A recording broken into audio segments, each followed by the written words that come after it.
A partir deste instante, o programa Na Sua Companhia.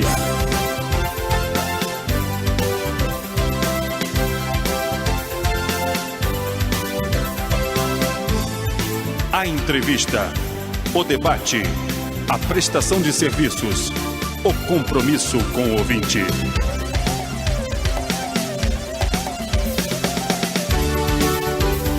Na Sua Companhia.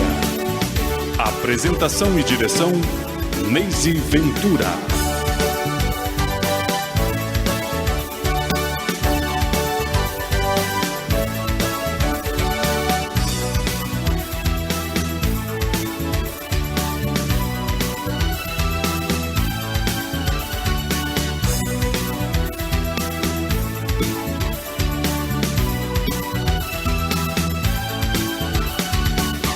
Olá, amigos! Está no ar o programa Na Sua Companhia, transmitido pela Band Rio AM. Sou Neise Ventura e estou com vocês todas as terças-feiras, sempre às 14h, debatendo temas atuais e entrevistando pessoas interessantes e conversando com vocês.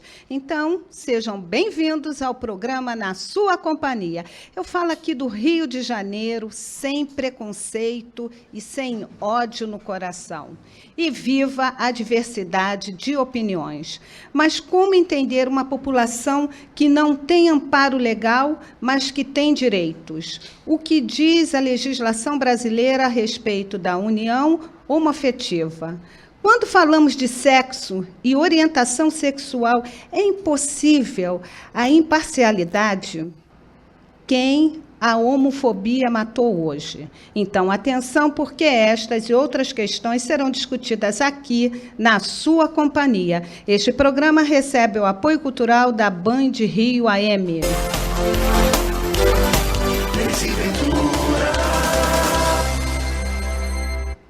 Pois é, amigos, o programa de hoje está bem legal. Estou aqui com meus convidados, cheios de informações importantes para vocês. Vocês sabiam? Tem mais ainda aqui. Debate, entrevistas, informações e muitas novidades aqui no programa Na Sua Companhia. Vocês já pensaram a importância de ter uma polícia mais ativa e menos reativa? Daqui a pouco vamos conhecer um pouco mais sobre o que representa uma polícia cidadã. Vale conferir. E se vocês têm perguntas e comentários, manda aqui para a gente pelo e-mail Na Sua Companhia, bandrio@hotmail.com ou na nossa página do Facebook. E vamos seguindo, que tem muito mais aqui Na Sua Companhia.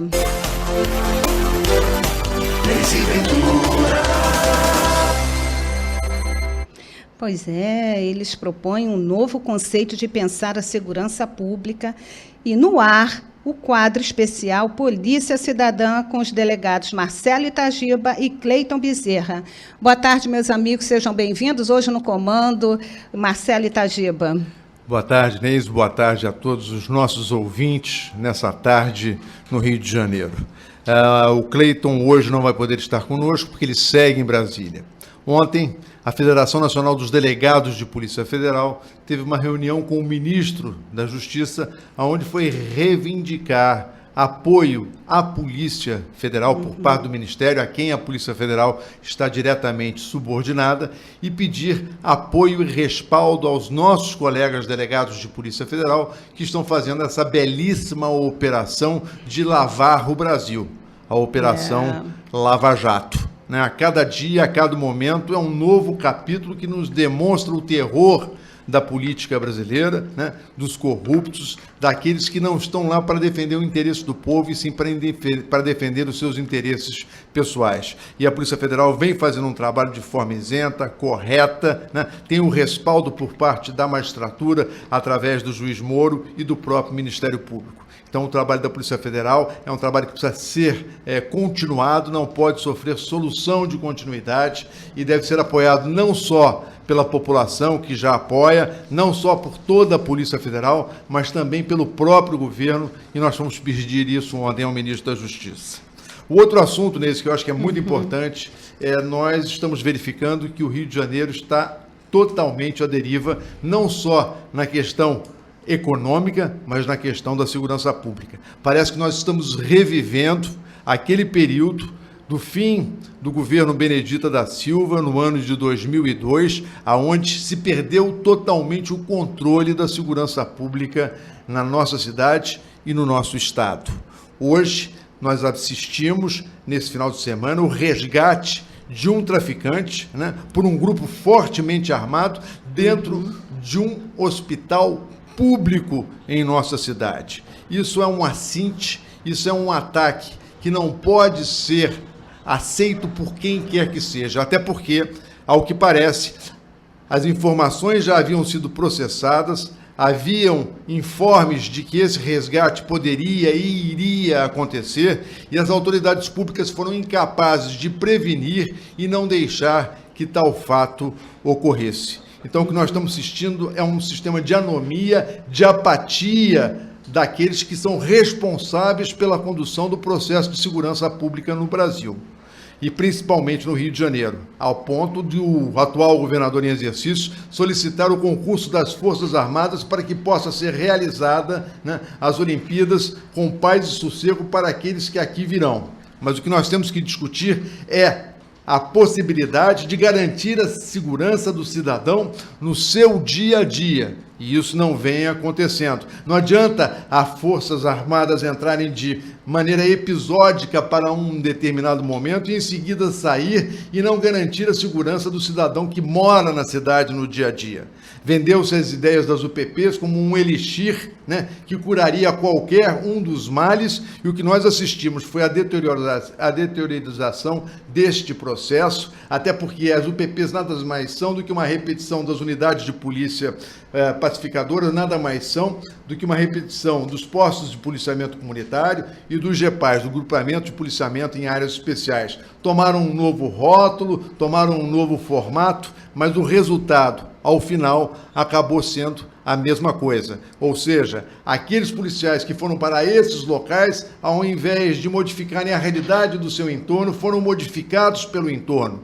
É muito difícil você ter um número de 20, 30, 40 policiais por dia numa determinada localidade onde moram 100, 120 mil pessoas e aonde a cultura do crime e do tráfico se encontra enraizada, escravizando aquela população. Então é importante nós estarmos preocupados com atentados terroristas que virão do exterior, que possivelmente podem acontecer nas Olimpíadas, mas nós temos que olhar o atentado terrorista praticado todos os dias por esses grupos fortemente armados que subjugam as populações mais pobres e mais carentes da nossa cidade e, além do mais, ameaçam a vida de todos os cidadãos. É inconcebível que seja feito um ataque, mais um, porque não foi o primeiro e, pelo visto, não será o último, a um hospital público, ao mesmo hospital público, para resgatar um traficante de drogas. Um grupo de 20 homens armados de pistolas, fuzis, subjugaram todo um hospital e levaram embora um edifício que estava custodiado pelo Estado. O que me chama a atenção, Itagiba, é que, nesse momento, toda a responsabilidade caiu sobre o médico. O médico falou que não pode transferir. Quer dizer, não teve nenhuma conversa, nenhuma comunicação, nenhum comunicado do setor da Secretaria de Segurança para esse médico, para quem está acompanhando, porque tem um relato, uma gravação que toda a população ouviu, de um policial falando, o cara chega aqui, ele passa para tomar o raio-x, receber o raio-x, o atendimento, passa à frente de todo mundo que está aqui, do cidadão de bem. Né? Então, isso também é uma covardia. É que nós temos que ter os hospitais no sistema penitenciário funcionando para atender esse tipo de delinquente, esse tipo de criminoso, esse tipo de bandido. Né? Então, nós temos que garantir os direitos de todos, mas esses que estão submetidos à justiça têm que ser atendidos nos seus locais próprios, ou seja, dentro do sistema penitenciário. Sem tirar a vaga, né, do cidadão de bem que está ali precisando de uma assistência médica. Todos têm direito. Todos têm direito, na verdade. Mas eles devem ser atendidos nos locais onde eles possam preservar a integridade física das demais pessoas. Morreram pessoas inocentes nesse ataque. Né? E as pessoas tratam essa questão com a maior banalidade. Você imagina o que é uma notícia dessa num jornal internacional, às vésperas de uma Olimpíada, ou seja, um grupo de 20 homens armados, de fuzis que são armas de guerra. A Secretaria de Segurança Pública estava informada, né, e não processou a inteligência, que eles falam que eles possuem, um sistema de inteligência formidável, não foi capaz de juntar Lé com Cré para saber que o fato de fato iria acontecer e que deveriam ter colocado ali um número de policiais suficientes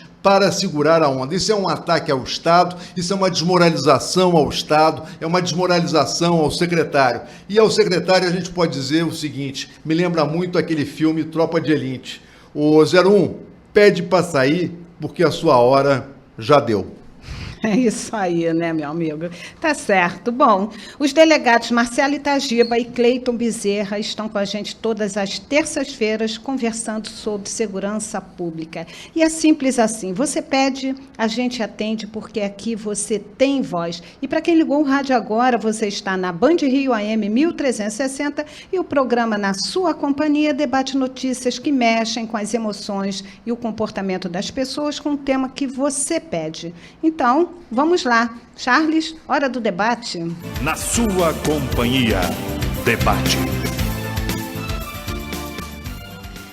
Pois é, amigo, você está ouvindo o programa Na Sua Companhia, debatendo o tema diversidade, cidadania e todas as formas de amor, de amar também, né? E para este debate convidamos Lila Wildhagen, jurista e juíza de paz. Boa tarde, minha amiga. Tudo bem? Falei o nome certinho? Boa tarde, ouvinte. Boa tarde, amigos da mesa. Roberto Guedes, advogado e diácono. Saulo Amorim, diretor administrativo da Associação Brasileira de Famílias Homoafetivas. E Marcelo Itagiba, que continua com a gente aqui neste debate. Amigos, sejam bem-vindos ao programa. Obrigado. Tudo bem? Tudo bem, boa tarde, Neise. Quanto tempo, felicidade estar aqui, né, com os ouvintes da Band. É um prazer recebê-lo aqui novamente, né, com a voz de Roberto Guedes aí na abertura do programa. Bom, mês do amor, mês dos namorados, mês de Santo Antônio, e o programa Na Sua Companhia segue com a série Relacionamento. Hoje vamos conversar sobre casamento, união estável e todas as formas de amor e de amar. Porque, na verdade, o amor está no ar.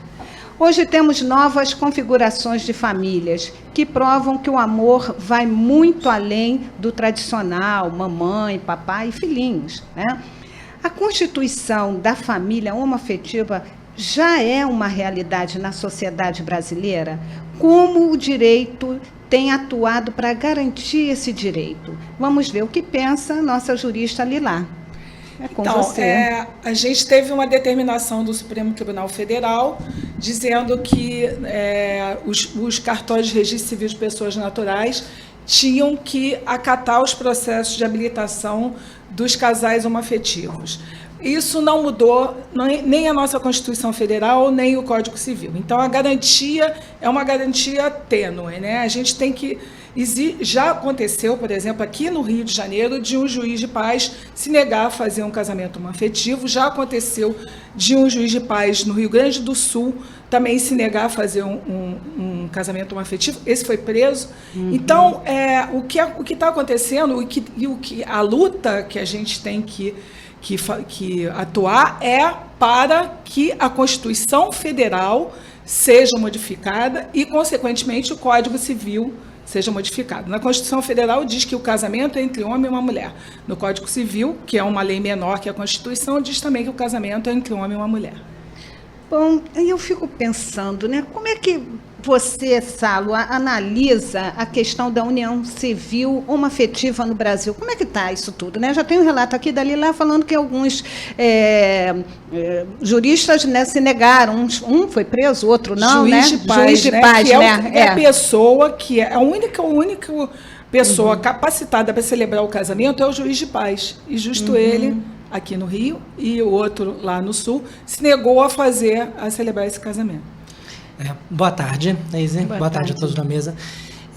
No meu ponto de vista, as conquistas são tímidas ainda, né? O Brasil, infelizmente, ainda não tem a conquista de outros países, né, de ver o casamento, a união homoafetiva positivada em lei, né? O judiciário já se movimentou. Isso que a Lilá explicou, né, nos esclarece que o judiciário está muito mais atento à evolução da sociedade do que propriamente os legisladores, né? O Congresso é omisso, intencional ou não, não sei, mas omisso e talvez negligente, né? Porque não é admissível nos tempos atuais que a gente não tenha ouvido falar sobre isso, que não se veja, né? Que a sociedade grita por uma mudança, né? Que temos um outro Brasil, né? Não aquele Brasil do Código Civil, talvez até o mais recente de 2002, mas que saiu de 16, que já estava desatualizado também. As relações humanas são outras, né? As famílias, a forma de ser família, né? É outra. E, no meu ponto de vista, a gente ainda engatinha. Lógico, houve um avanço, indiscutivelmente, né? O fato de podermos casar hoje em dia é um avanço, mas um avanço que ainda pode vir de uma forma completa, né? Onde os direitos de fato estejam garantidos em equilíbrio, né? Onde não haja diferenças, é o que nós falamos na ABRAF, né? A luta da Associação Brasileira de Famílias Homoafetivas não é pelas famílias homoafetivas, é para que um dia a gente não tenha uma Associação Brasileira de Famílias Homoafetivas, para que a gente tenha associações brasileiras de famílias, independente de sermos homo ou heteroafetivas, né? E isso passa também pela questão do direito. Sim, sim. É interessante quando você diz assim, a sociedade, ela grita para a mudança, né? Eu acho que a sociedade, ela já mudou, né? Ela só grita para que essa mudança seja vista, né? Seja positivada, né, Itajeba? Anise, eu tenho discutido muito esse tema, e se hoje estivesse no Congresso Nacional, eu iria propor uma mudança ousada em nossa legislação. De que forma? Eu até estava conversando com o Saulo antes do programa. Eu entendo que hoje, em função da equiparação que existe entre as uniões estáveis, né, e o casamento constitucionalmente prescrita, eu acabaria com a palavra casamento na legislação civil e deixaria apenas a união estável. Quem quisesse se casar, o sacramento do casamento, aquele religioso, né? Então faria o seu sacramento religioso na igreja, mas a título da relação das pessoas seria uma relação contratual, que é o que se dá hoje praticamente com todas as uniões estáveis, né? Onde as pessoas fixam as normas, né, de convivência através de um contrato. Então eu acho que talvez a forma de você avançar, porque o Congresso é o retrato, é o espelho, né, de uma sociedade onde você tem gente avançada, você tem muita gente conservadora. O Brasil, eu sempre digo, não é Ipanema, não é Leblon, não é Copacabana, é o interior do Ceará, é o interior do Piauí, do Acre. Então, quando você legisla para um país inteiro. E você, às vezes, tem que enfrentar forças conservadoras, vamos chamar assim, e você não consegue um consenso para aprovar uma alteração constitucional, que é uma alteração que exige 2/3 em 4 votações, né? 2 vezes na Câmara e 2 vezes no Senado. Então, eu acho que o grande avanço na nossa legislação, em função dessa equiparação que existe hoje da união estável com o casamento, seria justamente acabar com essa palavra casamento no Código Civil, para, né? todos os tipos para de todos os tipos de união. E gente, casamento mas olha, é para quem quisesse aquele sacramento religioso. Casamento não é sinônimo de união estável. A união estável, por exemplo, só para vocês saberem, para o ouvinte saber, o INSS não aceita a união estável, a não ser que seja através de sentença judicial. Então, é um caminho longo, entendeu? O casamento é uma coisa incontestável. A escritura de união estável é declaratória. Ela não requer provas, não é? Você chega lá no cartório de notas e diz, olha, eu quero fazer uma união estável com essas bases, né, especificando até o regime de bens, e acabou. Então, por conta disso, ela é contestável. Então, união estável não é comparável ao casamento. Embora a Constituição diga isso. Não diz. A Constituição diz. Diz que a união estável pode ser feita entre um homem e uma mulher, mas não diz que, inclusive, não diz que tem... Não diz que pode coabitar. Olha aqui, Marcelo, um dos requisitos do casamento é a coabitação.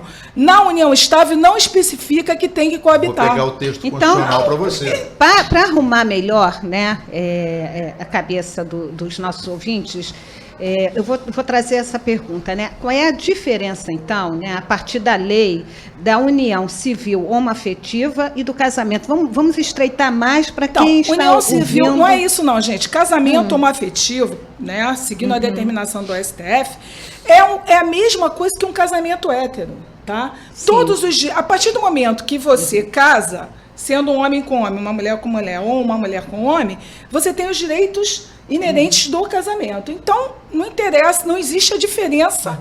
Não existe um casamento homoafetivo. Não existe casamento, existe o casamento. A decisão do STF foi conceder aos casais homoafetivos que naquela época pleiteavam, né? Desculpa, STF não, o CNJ,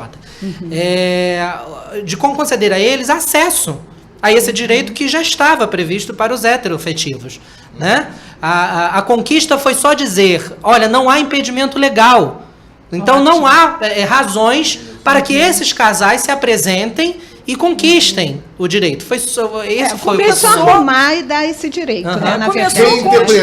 Na verdade, o que o Supremo fez reinterpretou a Constituição. Onde a Constituição diz que o casamento é entre homem e mulher, o Supremo diz que não é apenas entre homem e mulher. Pode se dar entre pessoas do mesmo sexo. No fundo, essa foi a interpretação Como que o Saulo falou, deu. não é legislador, né? O Supremo não é legislador. O grande problema foi esse, é que foi uma determinação e existem, por exemplo, alguns cartórios, isso daí é conhecimento da gente lá dentro dos cartórios, que não acatam esse processo. Não acatam o processo de habilitação de casamento. A BRAF recebe números. Por quê? Exatamente, porque o que ele diz, a Constituição Federal não foi mudada, é a lei maior e não tem como, não vou aceitar. Entendeu? Então, isso daí é o grande problema hoje em dia, o que a gente está vivendo é esse. Quer dizer, existe uma determinação, mas não existe uma modificação de lei. Entendeu? De lei maior, né? Constituição Federal. Tem muita coisa ainda, né? A estrada é longa. Roberto, o Papa Francisco, ele dá ênfase à necessidade da igreja fazer esse acolhimento de qualquer cidadão, né? Independente da orientação sexual. A igreja, ela vem avançando, ela está com outros olhos em relação às pessoas que estão partindo para a união civil com o mesmo sexo?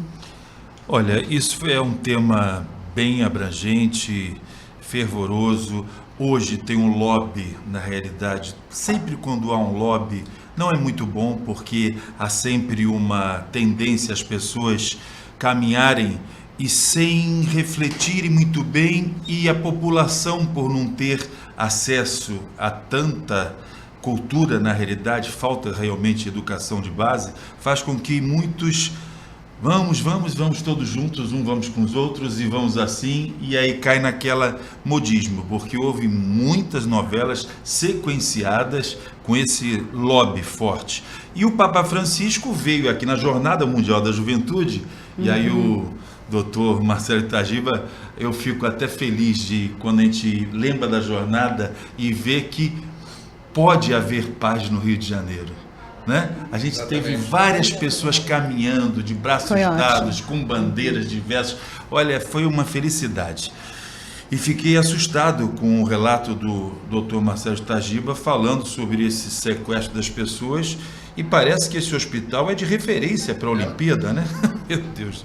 Bem, voltando ao que a Neide falou, os atos são intrinsecamente ordenados no sentido de que o Papa, quando chegou na jornada, ele na volta do avião para a Itália, foi questionado por um jornalista, mas pensaram uma determinada frase dele, mas ele foi bem claro com relação a isso. Ele coloca assim: um número, estou abrindo aspas, tá? Um número não negligenciável de pessoas apresenta tendências homossexuais profundamente enraizadas. Devem ser acolhidos com respeito, compaixão, que é uma palavra muito forte, a gente não... É compaixão, que a gente está ali para estar junto. E delicadeza, Isso está no Catecismo da Igreja Católica. É o catecismo. Evitar-se-á para com eles todo sinal de discriminação injusta. Isso está no Catecismo da Igreja Católica. O Papa falou exatamente o que vem há séculos, há anos. Então, olha, remata por fim a igreja, abre aspas, as pessoas homossexuais são chamadas à castidade. Aí a gente já começa a entrar no conceito da igreja, né? A castidade. Que tem tendência homossexual deve, pois, seguir o ensinamento de Cristo a todos. Abre aspas de novo. Se alguém quer vir após mim, renuncie a si mesmo, tome sua cruz cada dia e siga-me. Isso está em Lucas 9, versículo 23. Só abraçando a cruz e entregando-se por amor a Cristo é possível caminhar para a ressurreição. Só que, um alerta, quando eu falo isso, eu não estou falando para os homoafetivos, estou falando, como Saulo falou, para os héteros também. O cara casa, né? O homem casa. O doutor Marcelo Itagiba acabou de falar sobre sacramento. Achei interessante a colocação dele. Vou refletir sobre isso. Se ele pudesse legislar, seria bem interessante. É um questionamento. Mas a doutora Lilá também falou que o casamento e a união estável também tem esse questionamento, né, na legislação. E realmente, o que eu vejo nesse propósito é realmente as pessoas terem direitos de uma herança, de um acesso ao INSS, que não estão tendo, né? Não, essas não coisas estão tendo tem que ter. direito a ter Agora, direito, né? quando Acho que a gente questão coloca, é essa, né? Vamos resumir nisso, né? Mas tem que ter, aí o Saulo falou bem, eu não sei se é proposital ou não proposital, mas o Congresso está aí para legislar o que é o anseio da sociedade. Agora, será que a sociedade não deveria ser consultada e não ser, vamos lá, caminhando como todo mundo junto?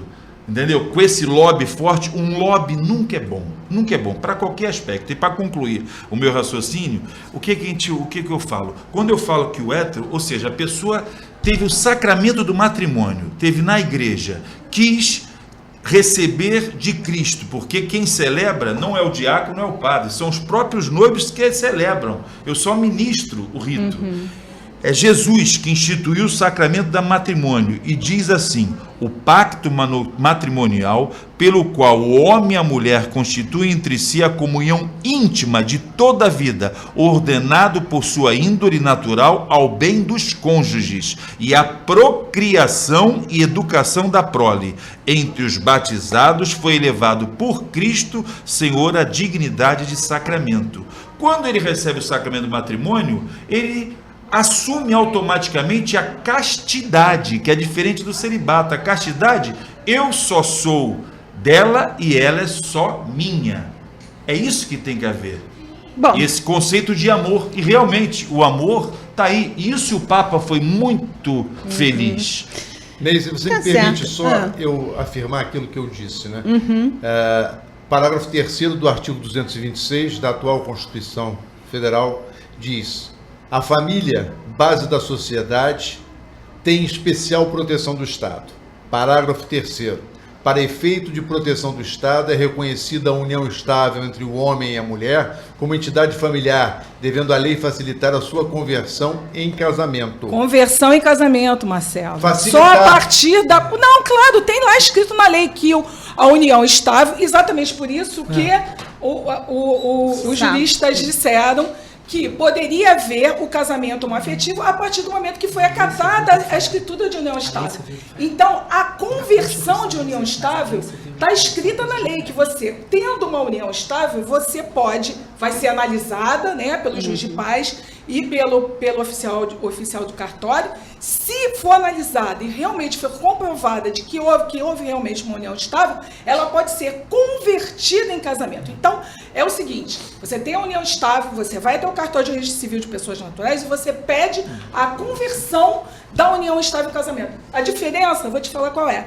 O juiz de paz, ele só atua no processo da habilitação, ele não celebra o casamento. Os nubentes podem optar entre o casamento ser celebrado, mesmo sendo convertido de união estável para casamento, como pode não ser celebrado, só o processo só examinado pelo juiz de paz e o juiz de paz conceder a ele esse direito. Então, união estável Mas são assegurados os mesmos direitos? Não, eu convido os ouvintes a abrirem um Código Civil. Todos têm acesso pela internet hoje em dia. Sim. O próprio Código Civil estabelece claramente quais são os direitos atribuídos àqueles que se casam e àqueles que constituem união estável. Né? O que a Constituição diz a união estável vai ser garantido o status de entidade familiar, assim como aos casados. Então, a Constituição se preocupou em dizer, não me importa se você tem um casamento propriamente dito ou se você vive maritalmente numa união chamada união estável. Ambos eu vou considerar família. E o que isso torna, que a Constituição diz. Assim, Eu encaro a proposta, eu encaro a proposta do Marcelo como positiva se houvesse uma novação legislativa completa. Com certeza. Se É a isso que eu lei Constituição toda. Isso, se a lei civil e a Constituição fosse reescrita, ambas fossem reescritas, para que não houvesse mais diferenças práticas e de fato entre união estável e casamento, eu vejo isso como possível. Então, assim, para ficar bem claro para os nossos ouvintes, quem já tem uma união estável, está lá com o seu parceiro, com a sua parceira ou companheira, enfim, ele pode, então, legitimar essa união indo ao cartório. Independente. Se ele tem uma união estável, que é contestável por ser uma escritura declaratória, ou se ele tem uma união estável que não tem uma escritura, porque você pode ter uma união estável sem escritura. O que você tem que fazer? Você vai ter que comprovar para o juiz de paz e para o oficial de cartório que houve essa união estável. Aí, a partir daí, ela é aceita e pode ser convertida em casamento. Tá? Mas você pode... Por exemplo, o Saulo poderia ter ido com o noivo dele na época até o cartório de registro civil correspondente à residência dele ou do noivo e reivindicar, né, pedir a habilitação para casar e o casamento ter sido celebrado sem conversão de união estável, entendeu? Entendi. Vou falar da minha experiência pessoal. Sim. Eu já tinha união estável quando em 2013, se não me engano, né, o CNJ se manifestou. Porque no Rio de Janeiro havia essa dificuldade da habilitação e ainda permanece em certo aspecto da conversão. Enfim, a corregedoria da época entendia de uma forma diferente, a limitar, né, direitos. E o CNJ bateu o martelo em maio de 2013 e eu, que já tinha uma união estável, procurei um cartório. E fui orientado no cartório a não pedir a conversão, porque essa era a minha intenção. Né? Para os ouvintes que vão buscar o Código Civil e vão perceber que a conversão da união estável é o caminho mais, digamos, garantidor de direitos. Porque retroage à data do início da união estável diversas garantias. Pois bem, eu tive que abrir mão disso, porque senão naquele momento eu não ia conseguir casar. É só para os ouvintes terem uma ideia de como essa questão, o fato dela não estar legislada é prejudicial. Eu tive que optar pela habilitação do casamento, ou seja, é como se eu não estivesse desde 2010 já junto numa do meu atual relação. marido. Né? Eu tive que me habilitar. Né? Esqueci a minha união estável, o contrato de união estável que nós tínhamos e me habilitei ao casamento. Né? Isso não aconteceria se nós estivéssemos num país diferente. Aonde os direitos fossem iguais para todos, aonde eu pudesse, como você, ouvinte, como qualquer um aqui da mesa, chegar a um cartório e que a minha orientação sexual não fosse uma questão a ser questionada naquele momento. Que absurdo. Mas vamos lá, né? Vamos falar agora um pouquinho do amor. Né? Afinal, o amor está no ar, sempre no ar, mas esse mês eu quero valorizar toda essa questão, né? Que nós estamos aqui, quando a gente olha o outro com compaixão, eu sinto com você, eu tenho uma relação empática com você, né? Talvez o Saulo não tivesse que abrir mão, né, de toda uma história pregressa para poder casar. Casar, gente, casar, coisa muito simples, né? Mas o Itagiba gosta também dos poemas, né? Os nossos ouvintes estão acostumados aqui, de vez em quando ele traz os poemas dele e tudo, mas vou falar um pouquinho de Drummond, né? Que ele tem um poema que fala as 100 razões, sem razão, com S, tá? Do amor. E ele fala, é curtinho, né? Eu te amo porque te amo. E aí eu pergunto aqui para a mesa, né? O amor, ele foge a dicionários e a regulamentos, né? O amor é isso, é um estado de graça, é a química, a paixão, ela vai além dessas convenções, que eu acho que isso tudo, e o Salo fala com muita propriedade em relação a isso, né? Mas eu gostaria de ouvir um pouquinho, com esses olhares tão diferenciados aqui hoje, nesse debate, nessa mesa, né, com pessoas de diferentes áreas e experiências. Mas vamos lá, Lilá, que está acostumada, ela diz que ela é a madrinha, né, a juíza de paz, que tem o coração aberto, a mente aberta, e que todo mundo nessa hora lembra da Lilá. Pelo menos uma vez por mês eu celebro um casamento homoafetivo. Olha, né? que Pelo delícia. menos uma vez por mês, fora da sede, né? E quando há festa e tudo mais, fora do cartório. Então, o meu primeiro casamento homoafetivo, quero falar da minha experiência, foi de um major da aeronáutica. Olha. Com um funcionário. Eu não posso entrar em detalhes, mas eu só sei que na hora foi muito, muito emocionante, porque o cortejo de entrada foram os irmãos. Um só tinha irmãs e um só tinha irmãos. Então as irmãs entraram de mãos dadas. Não posso nem falar que eu tenho vontade de chorar. E os irmãos entraram de mãos dadas. Então o único gay da família dos irmãos era ele. E então você via aqueles caras, tudo machão, entrando de mão dada com o machão do lado. Na hora que entraram, gente, chorava tanto, porque quando eu peguei o microfone, eu falei, gente, pelo amor de Deus, para de chorar, que senão eu não vou conseguir celebrar esse casamento. Porque é lindo isso, eu quero valorizar, né? Porque quando a gente tem uma relação empática com as pessoas e a gente faz um trabalho que a gente gosta, fica muito difícil. Se eu te contar o que né, aconteceu, da gente não ver as lágrimas. Tinha uma pessoa que trabalhava comigo na época, que falou pra mim assim, eles são fofos, são lindos, mas achei nojento eles se beijarem. Eu falei, gente, peraí. Mas tem gente que tem nojo, olha aqui, tem gente que vai ser o nosso tema da semana que vem, falar da terceira idade, né, nos relacionamentos, mas eu lembro que tinha uma novela que o Tarcísio Meira, ele fazia agora não lembro, acho que com a Glória Pires, e as pessoas na época era o Orkut, né? Falava assim, ai meu Deus, coisa nojenta, coisa anti-higiênica, esse beijo na boca, né? De um velho com uma pessoa já. Então, as pessoas têm muito preconceito em relação a isso. Mas imagina. Então amor não é amor assim, né, Neise? Não é esse amor para com o próximo, né? Exatamente. Porque fica no julgamento. E o porquê, né? Que você vai fazer Agora, eu vou só, já que você citou Carlos Monjandes, eu vou só dizer para vocês o que eu falei, o que eu repeti no casamento desses dois meninos. Que o dia dos namorados para vocês seja todo dia, não tenham dias marcados para se amarem noite e dia. Carlos Monjandes.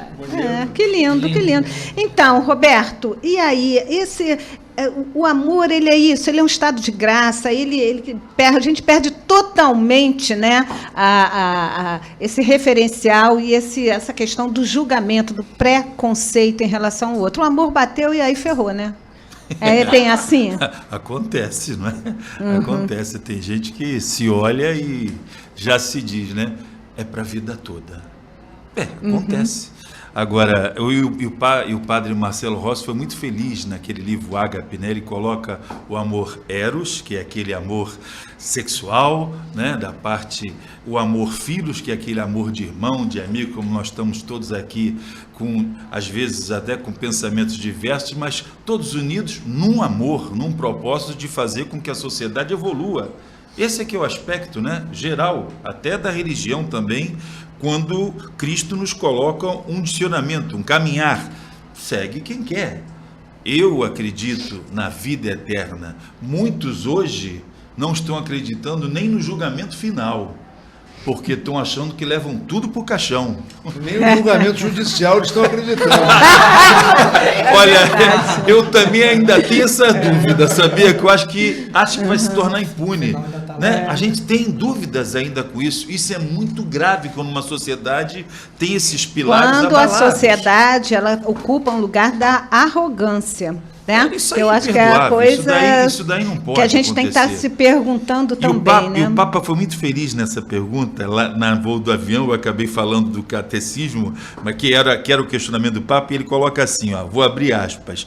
Se uma pessoa é gay e procura o Senhor, ou seja, Jesus, e tem boa vontade, quem sou eu para julgar? Meu Deus do Aí céu. entra a questão da humildade. Aí, mas depois né? ele continua, o Catecismo da Igreja Católica que explica, e é o que eu falei. E você falou um negócio agora, Liz, se puder, eu peguei aqui, eu sempre leio o Evangelho do dia, a gente tem esse costume, é óbvio, né?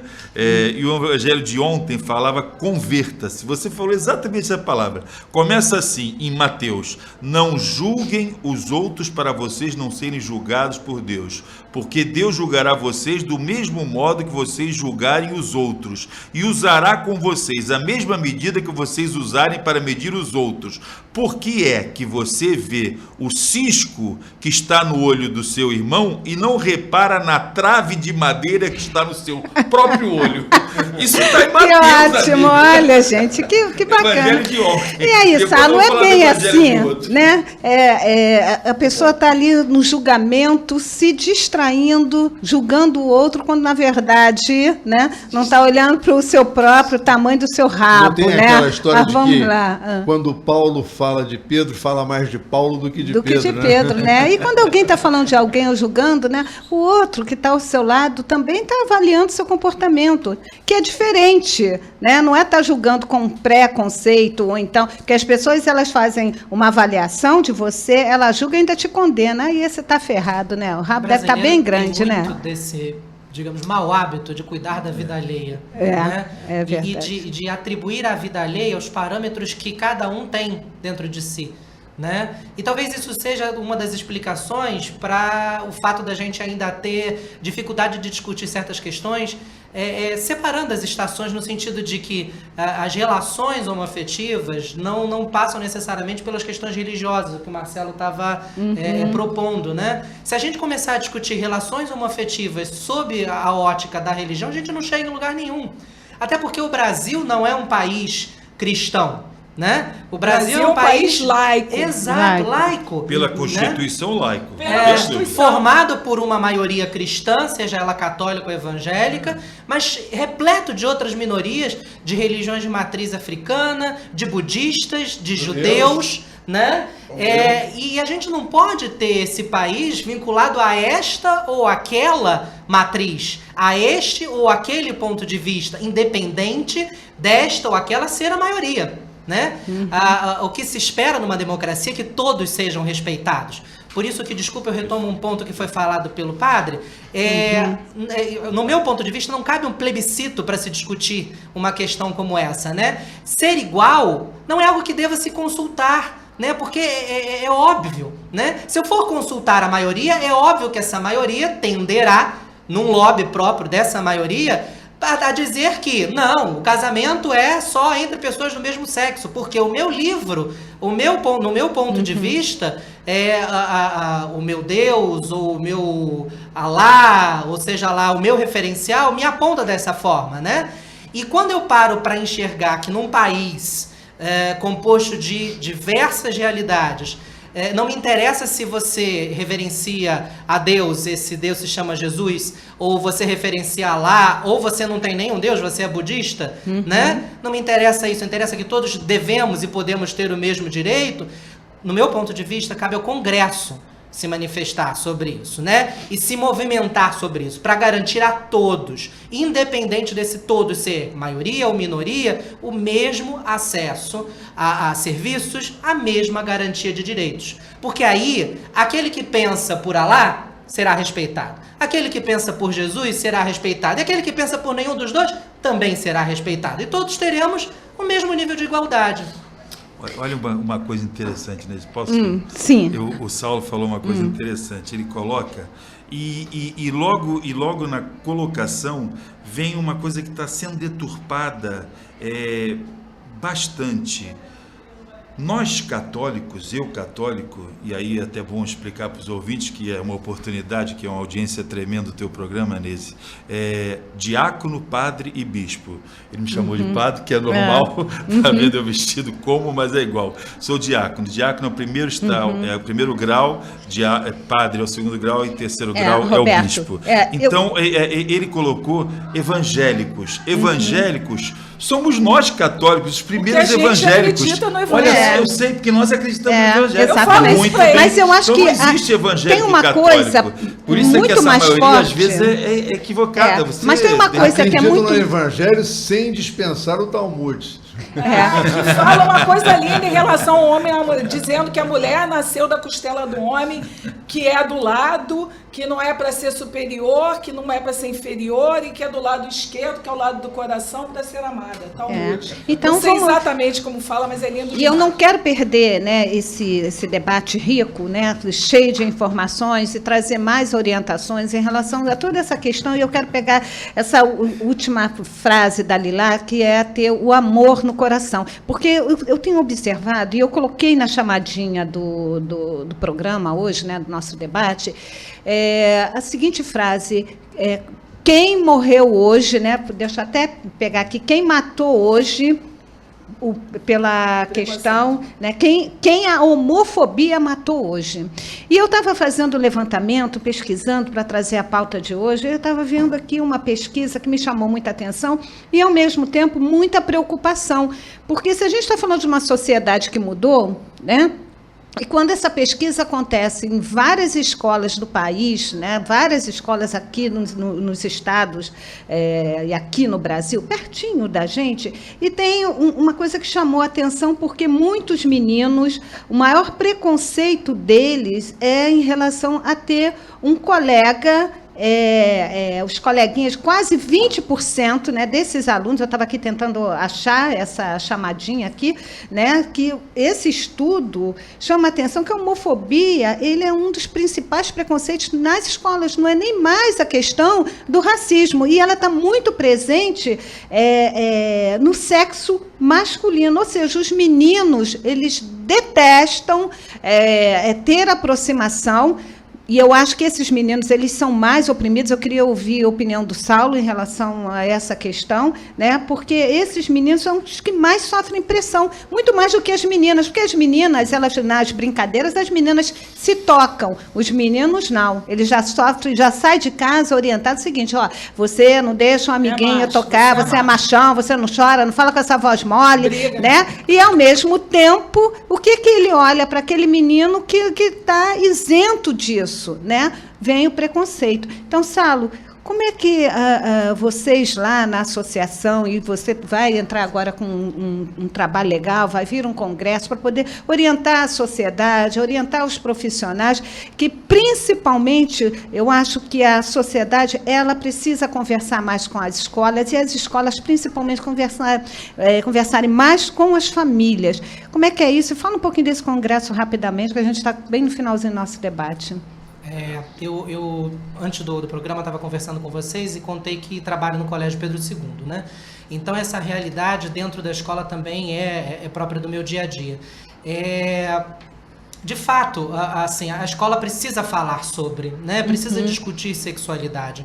O que é ser homem, o que é ser mulher, é muito de uma expressão do que é aprendido, é um aspecto da cultura, né? O que é ser homem não é o que foi ser homem há um século atrás. A mulher de hoje não é a mesma mulher de um século atrás, né? Esses meninos ainda sofrem um pouco quando não tem um apoio da família no sentido do diálogo, da conversa, né? Dentro de casa, não só na escola, tá? Porque a gente tem esse hábito de transferir à escola toda a responsabilidade. Por isso que eu acho que a escola, né, tem que conversar e mais com as famílias. Isso. Né? A escola aperfeiçoa o diálogo que começa em casa.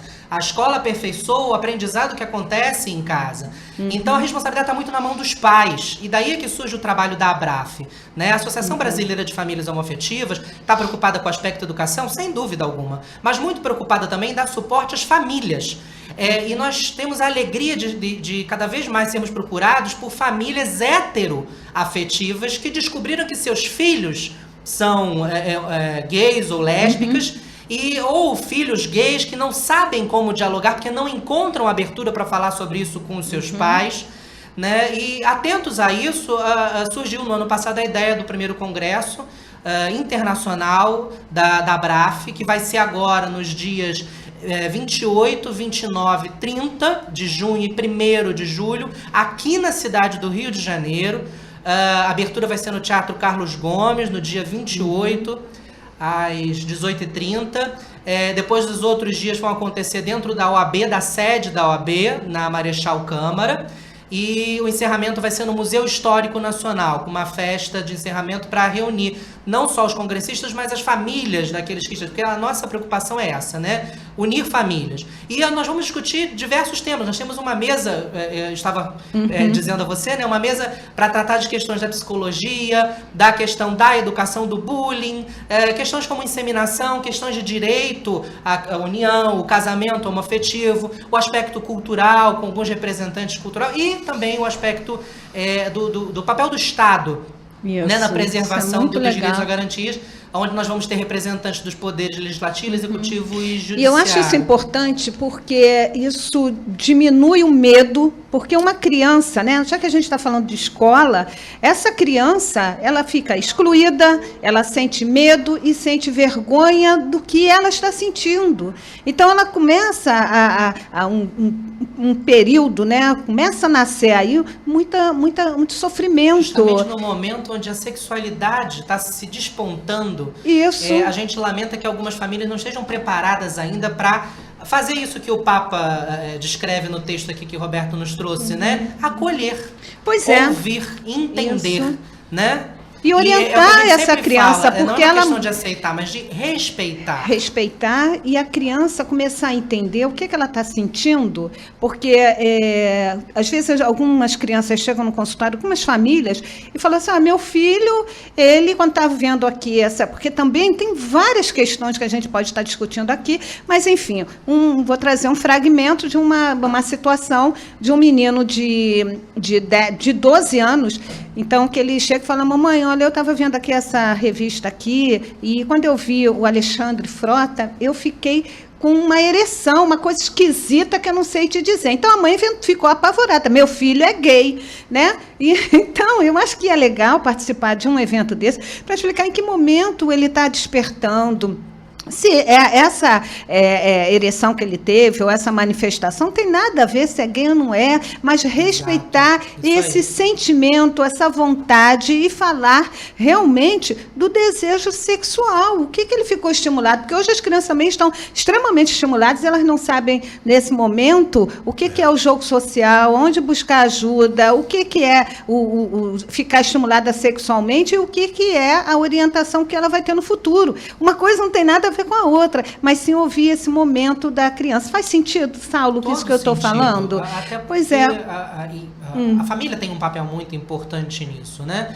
A criança não tem condições de, por si própria, num momento desse, se perceber por completa, né? Por isso que ela recorre aos pais. Ela recorre aos pais não só como um exemplo, mas também como alguém que pode dizer para ela que aquilo é normal. Exatamente. Né? E que não necessariamente ela está despontando para uma orientação X ou Y. Não, ela está despontando para a sexualidade.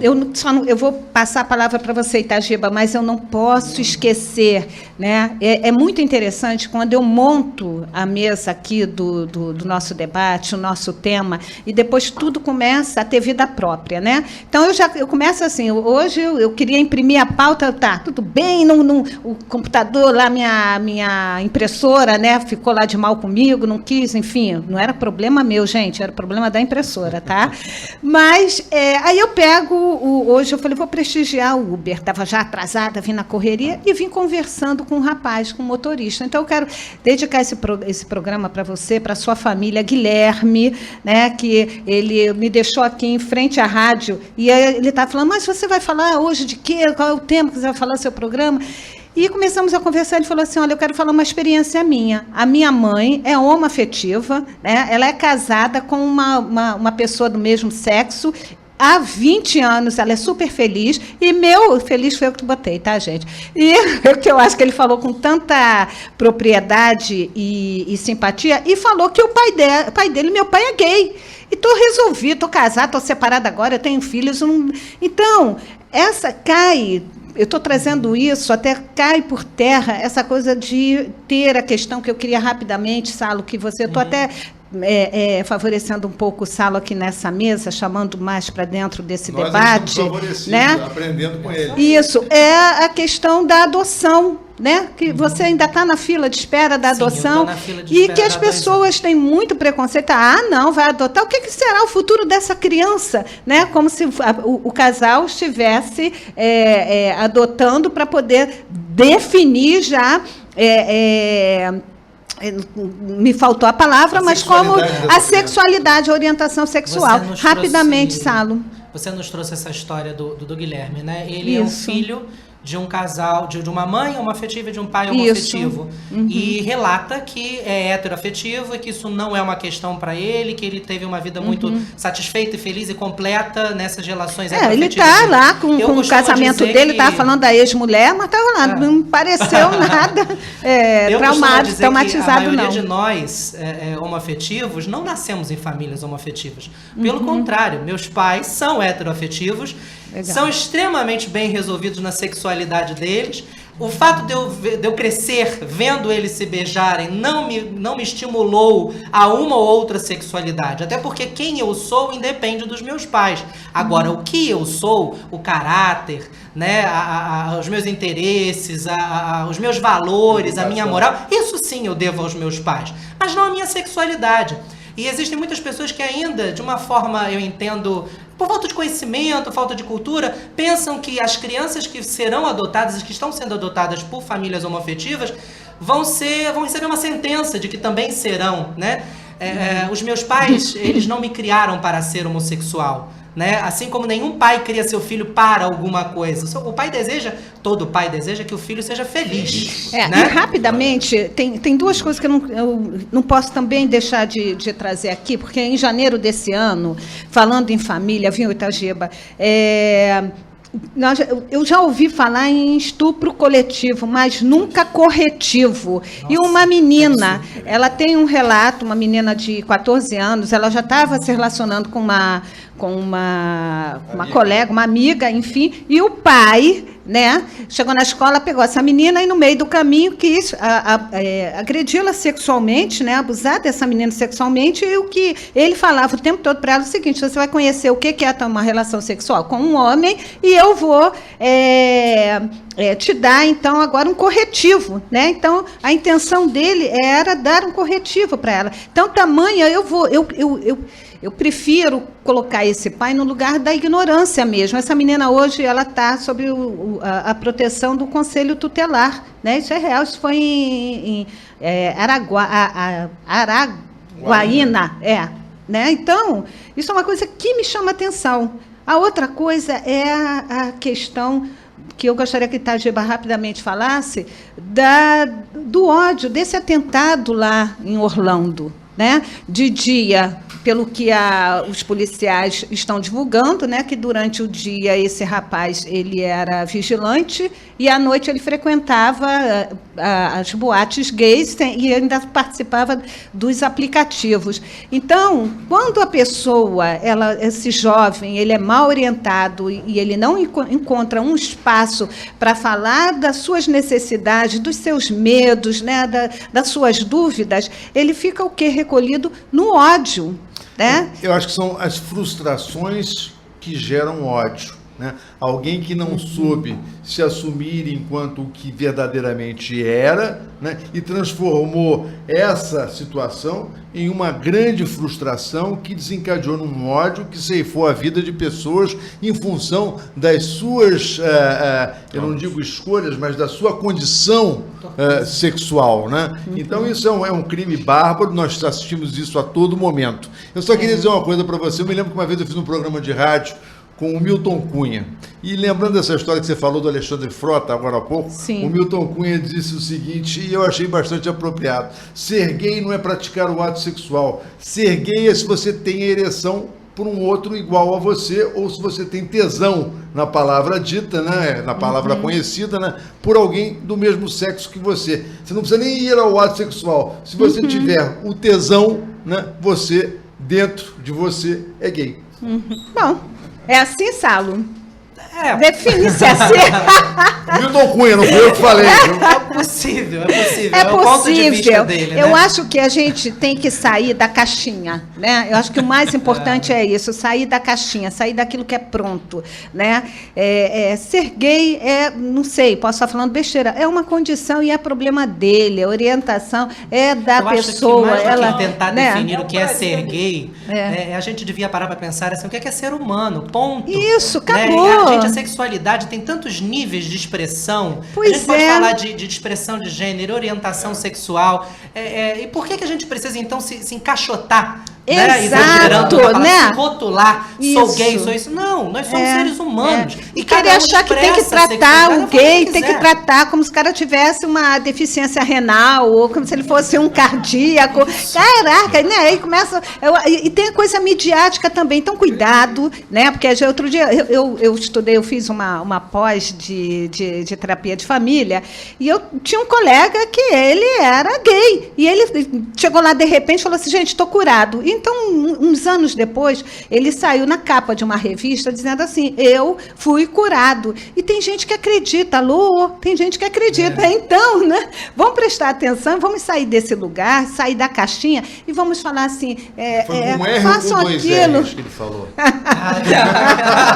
Não, pois é, né? Mas assim, e ele eu acho que tem um dom da inocência, no caso da dificuldade da aceitação. Todos nós, ninguém gosta de ser excluído em lugar nenhum, nem na sala de aula, nem na família, nem no ambiente de trabalho. Então, quando a pessoa está se sentindo excluída, ela faz alguma coisa para ser incluída, até mesmo dizer que está curado, uma coisa que está falando da ordem do desejo, né?